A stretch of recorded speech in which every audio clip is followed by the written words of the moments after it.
खेसारी लाल यादव जी ने कुछ ऐसा बाबा के सामने कर दिया कि बाबा जी मतलब बागेश्वर बाबा जी भी देख के एकदम खुश हो गए। कुछ दिन की बात है कि मतलब खेसारी भैया के एक स्टेज शो प्रोग्राम था और बागेश्वर बाबा के मतलब धाम पे सब आए हुए थे, बहुत सारे मतलब पब्लिक लोग आए हुए थे और खेसारी भैया ने कुछ ऐसा मतलब वहाँ पे कर दिखाया जो बाबा के यहाँ पे फोटो देखिए एकदम खुश हो गई है।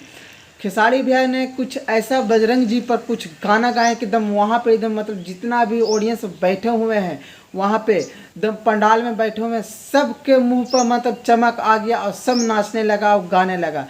और ये हाल ही फिलहाल के स्टेज शो है, खेसारी भैया के बागेश्वर धाम पे बुलाया गया था और बहुत ही बढ़िया स्टेज शो किए हैं।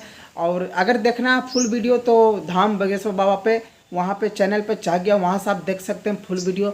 मैं तो सिर्फ रिव्यू दे रहा हूँ कि बहुत ही मस्त दम है, तो हम भी देखें अभी जाके देखिए, बहुत ही मस्त इसमें भजन है। सुपरस्टार कहे जाने वाले खेसारी भैया जो आप लोग जानवे करते हैं, इसमें ऐसा टैलेंट दिखाएं कि दम बाबा दम खुश हो गए।